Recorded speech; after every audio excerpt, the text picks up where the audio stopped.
Hi hello ನಮಸ್ತೆ welcome to my YouTube channel. ಎಲ್ಲರೂ ಹೇಗಿದ್ದೀರಾ ಸ್ನೇಹಿತರೆ? ಎಲ್ಲರೂ ತುಂಬ ಚೆನ್ನಾಗಿದ್ದೀರಾ ಅಂತ ಅಂದ್ಕೊಂಡಿನಿ ನೋಡಿ.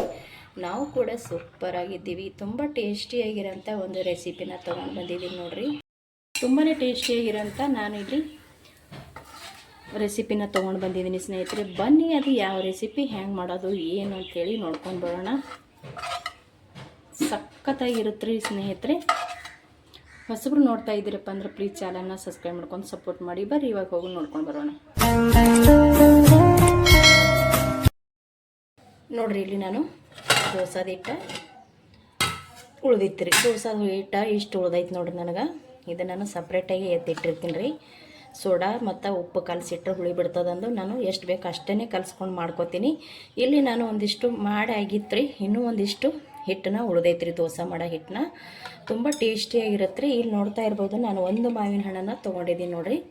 ಮಾವಿನ ಹಣ್ಣನ್ನು ತೊಗೊಂಡು ಆಲ್ರೆಡಿ ನಾನು ಇದನ್ನು ತೊಳೆದು ಸೈಡ್ ಎಲ್ಲ ಕಟ್ ಮಾಡಿ ಕೂಡ ತೊಗೊಂಡೀನಿ ರೀ. ಇದು ಇವಾಗ ಸಣ್ಣಗೆ ಕಟ್ ಮಾಡ್ಕೊಳ್ಳೋಮ್ರಿ. ನೋಡಿರಿ ನಾನು ಈ ರೀತಿ ಸಣ್ಣಗೆ ಕಟ್ ಮಾಡಿ ಮಾವಿನಕಾಯಿನ ತೊಗೊಂಡಿನಿ. ಮೇಲ್ಗಡೆ ಇರೋಂಥ ಸಿಪ್ಪೆನ ತೆಗೆದು ಬಿಡ್ಬೇಕ್ರಿ. ಇದು ಸ್ನೇಹಿತರೆ ಇದು ಏನಪ್ಪ ಅಂತಂದ್ರೆ ಸ್ವಲ್ಪ ಭಾಳ ಹುಳಿ ಇರೋದನ್ನು ತೊಗೋಬಾರ್ದ್ರಿ, ಭಾಳ ಸಿಹಿ ಇರೋದನ್ನು ತೊಗೋಬಾರ್ದ್ರಿ. ಎರಡು ಮೀಡಿಯಮ್ ಆಗಿರೋಂಥದ್ದೇ ತೊಗೋಬೇಕು. ಗೊತ್ತಾಗ್ತದ್ರಿ ಮಾವಿನಕಾಯಿ ನೋಡಿದ್ರೆ ತುಂಬ ಹುಳಿನೂ ಬೇಡ್ರಿ, ತುಂಬ ಸಿಹಿನೂ ಬೇಡ್ರಿ. ಅಂದಾಗೆ ಈ ದೋಸೆ ಸಖತ್ತಾಗಿ ಬರುತ್ತೆ. ಇಲ್ಲಿ ನಾನು ಸ್ವಲ್ಪ ಮಾಡಾಕತ್ತೀನಿ ಅಂದ್ರೆ ಸ್ವಲ್ಪ ಉಳ್ದೈತಲ್ರಿ ದೋಸದ ಹಿಟ್ಟ. ಹಾಗಾಗಿ ನಾನು ಆ ದೋಸದ ಹಿಟ್ಟಿಗೆ ಎಷ್ಟು ಮಾವಿನಕಾಯಿ ಬೇಕು ನೋಡಿಕೊಂಡು ಚಿಕ್ಕ ಸೈಜ್ ಒಂದು ಮಾವಿನಕಾಯಿನ ತೊಗೊಂಡು ಸಿಪ್ಪೆ ತೊಗೊಂಡು ತೆಗೆದುಬಿಟ್ಟು ನಾನು ಕಟ್ ಮಾಡ್ಕೊಂಡೀನಿ ರೀ. ಇಲ್ಲಿ ಹಸಿ ಮೆಣಸಿನ್ಕಾಯಿ ಅದಾವ್ರಿ. ಈ ಹಸಿ ಮೆಣಸಿನ್ಕಾಯಿನ ನಾನು ಸ್ವಲ್ಪ ತವದಾಗ ಬಿಸಿ ಮಾಡಿ ತೊಗೊಂಡಿನಿ ನೋಡಿರಿ. ಎಣ್ಣೆ ಅದೇನೂ ಹಾಕಿಲ್ರಿ, ಹಾಗೇನೆ ಬಿಸಿ ಮಾಡಿಕೊಂಡು ತೊಗೊಂಡೀನಿ ರೀ. ಈ ರೀತಿ ನಾವು ಬಿಸಿ ಮಾಡಿ ಹಾಕಿದೀವಿ ಅಂದ್ರೆ ಟೇಸ್ಟ್ ಚೆನ್ನಾಗಿರುತ್ತೆ ಅಂತೇಳಿ ನಾನು ಬಿಸಿ ಮಾಡ್ಕೊಂಡೀನಿ. ಸ್ವಲ್ಪ ಕೊತ್ತಂಬರಿ ಮತ್ತು ಇಲ್ಲಿ ನೋಡ್ತಾ ಇರ್ಬೋದ್ರಿ ಸ್ವಲ್ಪ ಜೀರಿಗೆ ರೀ. ಇದು ಇಷ್ಟನ್ನು ನಾನು ಮಿಕ್ಸ್ ಮಾಡಿಕೊಂಡು ಇದನ್ನು ನುಣ್ಣಗೆ ರುಬ್ಕೊಂಡು ತೊಗೊಂಡು ಬರ್ತೀನಿ ನೋಡಿರಿ. ಇದನ್ನು ನಾನು ನೀಟಾಗಿ ರುಬ್ಕೊಂಡು ತೊಗೊಂಡು ಬಂದೆ ನೋಡಿರಿ. ಈ ರೀತಿ ನೋಡಿರಿ ಎಷ್ಟು ಚೆನ್ನಾಗಿ ಇದನ್ನು ರುಬ್ಕೋಬೇಕು. ತುಂಬ ಬೇಗ ನೈಸ್ ಆಗುತ್ತೆ ರೀ ಇದು.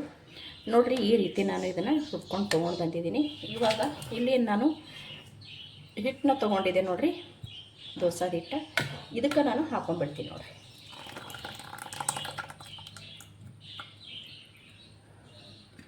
ಇದಕ್ಕೆ ನಾನಿಲ್ಲಿ ಹಾಕ್ಕೊಳಕತ್ತೀನಿ ನೋಡಿರಿ. ಇದಕ್ಕೆ ಸ್ವಲ್ಪ ನೀರು ಹಾಕ್ಕೊಂಡು ಇದು ಕೂಡ ಸೇರ್ಸಮತ್ರಿ. ನೋಡಿರಿ ಇಲ್ಲಿ ನಾನು ಸ್ವಲ್ಪ ಮಿಕ್ಸಿ ಜಾರಿನ ತೊಳೆದ್ಬಿಟ್ಟು ನೀರು ಹಾಕ್ಕೊಳಕತ್ತೀನಿ ನೋಡಿರಿ. ಇಲ್ಲಿ ನೋಡಿರಿ ನಾನು ರುಚಿಗೆ ತಕ್ಕಷ್ಟು ಉಪ್ಪನ್ನ ಸೇರಿಸ್ಕೊಳಕತ್ತೀನಿ. ಇದು ಕೆಂಪು ಉಪ್ಪು ಐತ್ರಿ, ಎಷ್ಟು ಬೇಕಷ್ಟು ನೋಡಿಕೊಂಡು ಸೇರ್ಸೋದ್ರಿ. ಇಲ್ಲಿ ರುಚಿಗೆ ತಕ್ಕಷ್ಟು ಸ್ವಲ್ಪ ನಾನಿಲ್ಲಿ ಸಕ್ಕರೆ ಹಾಕ್ಕೊಳ್ಕತ್ತೀನಿ ನೋಡಿರಿ. ಯಾಕಂದ್ರೆ ಸಕ್ಕರೆ ಹಾಕ್ಕೊಂಡಿವಪ್ಪ ಅಂದ್ರೆ ಟೇಸ್ಟ್ ಚೆನ್ನಾಗಿರುತ್ತೆ ರೀ, ಮತ್ತು ಕಲರು ಕೂಡ ಚೆನ್ನಾಗಿ ಬರುತ್ತೆ. ಇವಾಗ ಉಪ್ಪು ಸಕ್ಕರೆ ಹಾಕ್ಕೊಂಡು ಬಳಕ ಇದನ್ನು ನೀಟಾಗಿ ಚೆನ್ನಾಗಿ ನಾವು ಮಿಕ್ಸ್ ಮಾಡ್ಕೋಬೇಕಾಗ್ತದೆ ನೋಡಿರಿ. ಇಲ್ಲಿ ಈ ರೀತಿ ನಾನು ಮಿಕ್ಸ್ ಮಾಡ್ಕೊಂಡೆ ನೋಡಿರಿ. ತುಂಬ ಅಂದ್ರೆ ತುಂಬ ಚೆನ್ನಾಗಿ ಆಗ್ತಾವ್ರಿ. ಒಂದು ಸಲ ಖಂಡಿತ ನೀವು ಕೂಡ ಟ್ರೈ ಮಾಡಿರಿ. ಇವಾಗಂತೂ ಮಾವಿನಕಾಯಿ ಸೀಸನ್ ಐತಿ, ಎಲ್ಲರೂ ಮನೆಯಲ್ಲಂತೂ ಮಾವಿನಕಾಯಿ ಇದ್ದೇ ಇರುತ್ತೆ. ದೋಸೆ ಹಿಟ್ಟು ಕೂಡ ಇದ್ದೇ ಇರುತ್ತೆ ನೋಡಿರಿ. ಬೇಕಿದ್ರೆ ಒಂದು ಸ್ವಲ್ಪ ನಾವು ಹಿಟ್ಟನ್ನು ಬಳಸಿ ತೊಗೊಂಡ್ಬಿಟ್ಟು ಮಾಡಿ ನೋಡಿರಿ, ಟೇಸ್ಟ್ ಗೊತ್ತಾಗುತ್ತೆ ಎಷ್ಟು ಚೆನ್ನಾಗಿರುತ್ತೆ ಅಂತ. ಎಲ್ಲರ ಮನೆಯಲ್ಲಿ ಅಂತೂ ಇದ್ದೇ ಇರುತ್ತೆ, ದೋಸೆದ ಹಿಟ್ಟು ಕೂಡ ಇರುತ್ತೆ. ಮಾವಿನಕಾಯಿ ಅಂತೂ ಇವಾಗಂತೂ ಭಾಳ ಅಂದ್ರೆ ಭಾಳ ಸೀಸನ್ ಐತಿ, ಮಾವಿನಕಾಯಿ ಕೂಡ ಇದ್ದೇ ಇರುತ್ತೆ ನೋಡಿರಿ. ನಾನು ಇದನ್ನು ಇವಾಗ ಈ ರೀತಿ ಮಿಕ್ಸ್ ಮಾಡಿಕೊಂಡೆ ನೋಡಿರಿ. ಇದು ನಾನು ಈ ರೀತಿ ಮಿಕ್ಸ್ ಮಾಡಿಕೊಂಡೆ. ಇವಾಗ ಇದು ಅಂತೂ ರೆಡಿ ಐತಿ ನೋಡಿರಿ. ನಾನು ಗ್ಯಾಸ್ನ ಹಚ್ಚಿಬಿಟ್ಟು ಈ ರೀತಿ ಇರೋಂಥ ಒಂದು ಬಾಣಲೆ ಇಟ್ಕೊಂಡಿನಿ ರೀ. ನಾನು ದೋಸೆ ತವ ಆದ್ರೆ ಇಟ್ಕೋಬೋದು ಅಥವಾ ಈ ಥರ ಆದ್ರೂ ಇಟ್ಕೋಬೋದು ರೀ. ನಾನಿಲ್ಲಿ ಇವಾಗ ತವನೂ ಕೂಡ ಮುಂಚೆನೇ ಇಟ್ಟುಬಿಟ್ಟಿದೆ ರೀ. ಇದನ್ನು ಕೈದೈತೆ ರೀ. ಇವಾಗ ನಾನು ರೆಡಿ ಮಾಡಿ ಇಟ್ಟಿರುವಂಥ ಹಿಟ್ಟನ್ನ ಹಾಕ್ಕೋತೀನಿ ರೀ. ಇದೇನು ಎಣ್ಣೆ ಹಚ್ಬೇಕಂತೇನಿಲ್ಲ ರೀ, ಬೇಕಿದ್ರೆ ಮೇಲ್ಗಡೆ ಸ್ವಲ್ಪ ಎಣ್ಣೆ ಹಾಕೊಂಡ್ರೆ ಸಾಕು ರೀ. ನೋಡಿರಿ ನಾನು ಈ ರೀತಿ ಇವಾಗ ಹಾಕ್ಕೊಂಡೆ ರೀ. ಇದಕ್ಕೆ ಸ್ವಲ್ಪ ಮೇಲ್ಗಡೆಯಿಂದ ಎಣ್ಣೆ ಹಾಕ್ಕೊಳ್ರಿ. ಎಣ್ಣೆ ಬೇಕನ್ನೋರು ಹಾಕೋಬೋದ್ರಿ, ಬೇಡ ಅನ್ನೋರು ಬಿಡ್ಬೋದು, ಹಾಕೊಳ್ಳೇಬೇಕತ್ತಿಲ್ಲ ನೋಡಿರಿ. ಇಷ್ಟು ನಾನು ಸ್ವಲ್ಪ ಹಾಕ್ಕೊಂಡು ಇದಕ್ಕೆ ಮೇಲ್ಗಡೆ ಒಂಚೂರು ಮುಚ್ಚಿಬಿಟ್ಟು ತೊಗೋತೀನಿ. ಇವಾಗ ಇದನ್ನು ಸ್ವಲ್ಪ ತೆಗೆದುಬಿಟ್ಟು ಹಾಕ್ಕೊಂಡ್ರೆ ತುಂಬ ಚೆನ್ನಾಗಿ ಬರುತ್ತೆ ರೀ.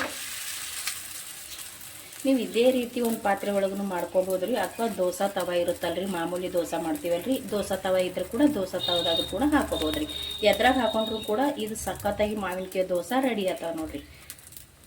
ಇದಕ್ಕೆ ಒಂಚೂರು ನಾನು ಮುಚ್ಚಿಬಿಟ್ಬಿಡ್ತೀನಿ ರೀ. ಚೆನ್ನಾಗಿ ಇದನ್ನು 2 ಮೈ ನಾವು ಬೇಯಿಸಿ ತೊಗೊಂಡೇವು ಅಂದ್ರೆ ಭಾಳ ಟೇಸ್ಟಿಯಾಗಿರುತ್ತೆ ರೀ. ಮತ್ತು ಇನ್ನೊಂದು ಏನಪ್ಪ ಸ್ನೇಹಿತರೆ, ದೋಸೆ ಮಾತ್ರ ಭಾಳ ಟೇಸ್ಟಿಯಾಗಿರುತ್ತೆ. ಯಾಕಂದ್ರೆ ಇವಾಗಂತೂ ಮಕ್ಕಳು ನೋಡ್ರಿ ಜಾಸ್ತಿ ಹುಳಿನೇ ತಿಂತಾರೆ ರೀ. ಇವಾಗ ಹುಣಸೆ ಹುಳಿ ಆಗಿರ್ಬೋದು, ಮಾವಿನಕಾಯಿ ನೋಡ್ರಿ, ಸಿಹಿ ಮಾವಿನಕಾಯಿ ತಿನ್ನೋದೇ ಇಲ್ಲ ಅವರು. ಬರೀ ಹುಳಿ ಮಾವಿನಕಾಯಿನೇ ಕೇಳ್ತಾರೆ ನೋಡ್ರಿ. ಉಪ್ಪು ಮತ್ತು ಸ್ವಲ್ಪ ಖಾರ ಹಚ್ಚಿಬಿಟ್ಟು ತಿಂತಾರೆ. ನಮ್ಮ ಮನೆ ಒಳಗಂತೂ ನಮ್ಮ ಮಕ್ಕಳು ಹುಳಿ ಮಾವಿನಕಾಯಿನೇ ಭಾಳ ಇಷ್ಟಪಡ್ತಾರೆ ನೋಡ್ರಿ. ಆ ಹುಳಿ ಮಾವಿನಕಾಯಿ ಇಷ್ಟಪಡೋರಿಗೆ ಈ ರೀತಿ ನೀವು ಸ್ವಲ್ಪ ಹುಳಿ ಇರೋಂಥ ಮಾವಿನಕಾಯಿನ ಸೇರಿಸಿ ದೋಸೆ ಮಾಡಿಕೊಡ್ರಿ. ಫುಲ್ ಹೊಟ್ಟೆನೂ ಕೂಡ ತುಂಬುತ್ತಾ ಮತ್ತು ಅಷ್ಟೇ ಟೇಸ್ಟಿಯಾಗಿಯೂ ಇರುತ್ತೆ ಇದು. ಖಂಡಿತ ರುಚಿಯಾಗಿರುತ್ತೆ ಇದು. ನೀವು ಚಟ್ನಿ ಒಟ್ಟಿಗೆ ಆದ್ರೂ ಇದನ್ನು ತಿನ್ಬೋದು, ಅಥವಾ ಮಾಮೂಲಿ ಮನೆಯಲ್ಲಿ ಸಾಂಬಾರು ಮಾಡಿರ್ತೀರ ನೋಡ್ರಿ, ಯಾವುದೇ ಸಾಂಬಾರು ಆಗಿರ್ಬೋದು, ಆ ಸಾಂಬಾರು ಕೂಡ ನೀವು ಇದನ್ನು ತಿನ್ಬೋದು. ಇಲ್ಲಪ್ಪ ಅಂತಂದ್ರೆ ನಾವು ಮಾಮೂಲಿ ಕಾಯಿ ಚಟ್ನಿ ಅಥವಾ ಟಮಾಟಿ ಚಟ್ನಿ ಒಟ್ಟಿಗೆ ಆದ್ರೂ ಇದನ್ನು ಸರ್ವ್ ಮಾಡ್ಕೋಬೋದು ನೋಡ್ರಿ. ಮತ್ತು ಹಾಗೇನೂ ಕೂಡ ತಿನ್ಬೋದು ನೋಡ್ರಿ. ಸಾಂಬಾರು ಚಟ್ನಿ ಯಾವುದೇ ಇಲ್ಲಾರ್ದೇನೆ ಕೂಡ ನಾವು ಹಾಗೆ ಈ ದೋಸೆ ಬಿಸಿ ದೋಸೆನ ತಿನ್ಬೋದು ನೋಡ್ರಿ. ಅಷ್ಟು ಟೇಸ್ಟಿಯಾಗಿರುತ್ತೆ ನೋಡ್ರಿ. ಇದು ಇವಾಗ ರೆಡಿ ಆಯಿತು. ಇದನ್ನು ತೆಗೆದು ಬಿಡಮ್ರಿ. ಇದು ತೆಗೆದು ನಾನು ಇನ್ನೊಂದು ಕೂಡ ಹಾಕೋತೀನಿ ರೀ. ಒಂದು ಪ್ಲೇಟ್ ತೊಗೊಂಡಿದ್ದೀನಿ ರೀ. ಆ ಪ್ಲೇಟ್ ಒಳಗೆ ತೊಗೊಂಡ್ಬಿಡಮತ್ರಿ. ನೋಡಿರಿ ಇಷ್ಟು ರೆಡಿ ಮಾಡ್ಕೊಂಡಿದ್ದೀನಿ. ಇದು ನಾನು ಇವಾಗ ಪ್ಲೇಟ್ ಒಳಗೆ ಹಾಕ್ಕೊಂಡೆ. ಇಲ್ಲಿ ನಾನು ಇನ್ನೊಂದು ಕೂಡ ಹಾಕೋತೀನಿ ನೋಡಿರಿ. ನಾನು ಇಲ್ಲಿ ಎಣ್ಣೆ ಹಚ್ತಾ ಇಲ್ರಿ, ಸುಮ್ಮನೆ ಚೂರು ಮೇಲ್ಗಡೆ ಹಾಕ್ತಾ ಇದ್ದೀನಿ ಅಷ್ಟೇ ನೋಡ್ರಿ. ಇಲ್ಲಿ ನಾನು ಮತ್ತೊಂದು ಕೂಡ ಹಾಕಿ ತೋರ್ಸಕತ್ತೀನಿ. ಇದ್ರೊಳಗೆ ಭಾಳ ತಿಳು ಬೇಕಂದ್ರೆ ಸ್ವಲ್ಪ ಹಾಕ್ಕೊಂಡು ನಾವು ಇದನ್ನು ತಿಳು ಮಾಡ್ಕೋಬೋದು ರೀ. ಮತ್ತು ಇನ್ನೊಂದು ಏನಪ್ಪ ಅಂತಂದ್ರೆ, ದಪ್ಪ ಹಾಕ್ಕೊಂಡಿವಪ್ಪ ಅಂತಂದ್ರೆ ಸ್ವಲ್ಪ ಟೇಸ್ಟ್ ಭಾಳ ಚೆನ್ನಾಗಿರುತ್ತೆ. ನಿಮಗೆ ಹ್ಯಾಂಗೆ ರೀತಿ ಇಷ್ಟ ಇರುತ್ತೆ ಆ ರೀತಿ ನೀವು ಕೂಡ ಮಾಡ್ಕೋಬೋದು ನೋಡಿರಿ. ಇಲ್ಲಿ ನಾನು ಇನ್ನೊಂದು ಹಾಕ್ಕೊಂಡು ಕೂಡ ತೊಗೊಂಡಿನಿ. ಇದನ್ನು ಕೂಡ ಚೆನ್ನಾಗಿ ಬೇಯಿಸಿ ತೊಗೊಳ್ಳೋ ಮಾತ್ರ. ಇವಾಗ ಇದು ಕೂಡ ರೆಡಿ ಆಯ್ತು ನೋಡ್ರಿ. ಇದು ಕೂಡ ತೆಗೆದುಬಿಟ್ಟು ಹಳ್ಳಿ ಸಾಕು ಮಾತ್ರ. ನೋಡಿ ಸಖತ್ತಾಗಿ ರೆಡಿ ಆಗ್ತಾವ್ರಿ. ಇದು ಕೂಡ ನಾನು 2 ಮೈ ಚೆನ್ನಾಗಿ ಬೇಯಿಸಿ ತಗೋತೀನಿ ನೋಡ್ರಿ. ಇದು ಕೂಡ ಇವಾಗ ರೆಡಿ ಆಯ್ತು ನೋಡ್ರಿ. ಇದನ್ನು ಕೂಡ ನಾನು ಇವಾಗ ತಗೊಂಡ್ಬಿಡಬ್ರಿ. ಇದನ್ನು ನಾನು ಅದೇ ಪ್ಲೇಟಿಗೆ ಹಾಕೋತೀನಿ ನೋಡ್ರಿ. ಇವಾಗ ನೋಡ್ರಿ ಒಂದು ಸ್ವಲ್ಪ ತಿಳು ಕೂಡ ಹಾಕೋಬೋದ್ರಿ. ನಾನಿಲ್ಲಿ ಒಂದು ಸ್ವಲ್ಪ ಇದನ್ನೇ ತೆಳ್ಳಗೆ ಮಾಡ್ಕೊಳ್ತೀನಿ. ನಾನು ಅವಾಗೆ ಹೇಳ್ದಲ್ರಿ, ಇದ್ರೊಳಗೆ ಕೂಡ ಸ್ವಲ್ಪ ತಿಳುವನ್ನ ಹಾಕೋಬೋದು ಅಥವಾ ದಪ್ಪ ಕೂಡ ಹಾಕೋಬೋದು ಅಂತೇಳಿ. ಆದರೆ ದೊಡ್ಡದಂತೂ ಜಾಸ್ತಿ ಆಗಂಗಿಲ್ಲ ರೀ, ಸ್ವಲ್ಪ ಚಿಕ್ಕದೇ ಆಗ್ತದೆ ನೋಡ್ರಿ. ಈ ರೀತಿ ನಾವು ತಿಳುವನು ಕೂಡ ಹಾಕೋಬೋದು ರೀ. ಸ್ವಲ್ಪ ಇದಕ್ಕೆ ಸೈಡಿಗೆ ಮತ್ತು ಮೇಲ್ಗಡೆ ಒಂಚೂರು ಎಣ್ಣೆನ ಹಾಕೊಳ್ಕತ್ತೀನಿ. ಜಾಸ್ತಿ ಎಣ್ಣೆನ ಹೊತ್ತಂಗಿಲ್ಲ ರೀ ಇದಕ್ಕೆ. ಇದನ್ನು ಕೂಡ ನಾನು ಮುಚ್ಚಿ ತೆಗೋತೀನಿ ನೋಡ್ರಿ. ಇದು ಕೂಡ ಇವಾಗ ರೆಡಿ ಆಯಿತು. ಇದು ಕೂಡ ನೀವು ಈ ರೀತಿ ಸ್ವಲ್ಪ ತಿಳು ಹಾಕಿ ಈ ರೀತಿ ಕ್ರಿಸ್ಪಿಯಾಗಿ ಕೂಡ ಮಾಡ್ಕೋಬೋದು ನೋಡ್ರಿ. ತುಂಬ ಅಂದ್ರೆ ತುಂಬ ಚೆನ್ನಾಗಿ ಆಗ್ತಾವೆ ರೀ. ಹೆಂಗೆ ಬೇಕಾದ್ರೆ ಹಂಗೆ ಈ ದೋಸೆ ರೆಡಿ ಆಗ್ತಾವೆ ನೋಡ್ರಿ.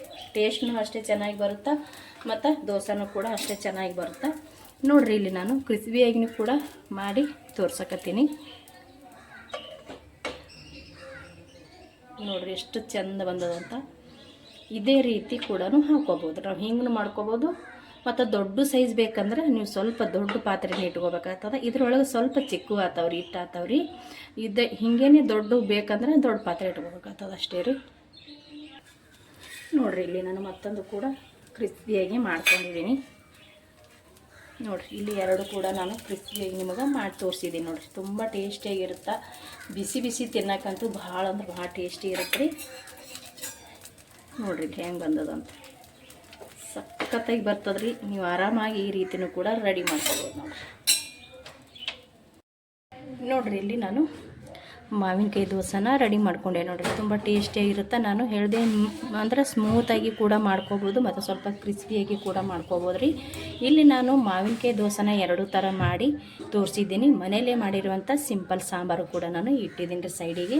ನಾನು ಅವಾಗೆ ಹೇಳ್ದೆ ಮನೆಯಲ್ಲೇ ಮಾಡಿರುವಂಥ ಸಾಂಬಾರು ಕೂಡ ಇದಕ್ಕೆ ಟೇಸ್ಟ್ ಹತ್ತುತ್ತಾ ಹಾಗೆ ಕೂಡ ತಿನ್ಬೋದು ರೀ, ಅಥವಾ ಮಾಮೂಲಿ ಕಾಯಿ ಚಟ್ನಿ ಕೂಡ ಒಟ್ಟಿಗೂ ತಿನ್ಬೋದು ರೀ. ನಾವು ಮಾಡಿರುವಂಥ ಈ ಮಾವಿನಕಾಯಿ ದೋಸೆ ನಿಮಗೆ ಇಷ್ಟ ಆಗಿತ್ತು ಪ್ಲೀಸ್ ಒಂದು ಲೈಕ್ ಮಾಡಿರಿ. ಹೊಸಬರಾಗಿದ್ರಂದ್ರೆ ಸಬ್ಸ್ಕ್ರೈಬ್ ಮಾಡ್ಕೊಂಡು ಸಪೋರ್ಟ್ ಮಾಡಿರಿ.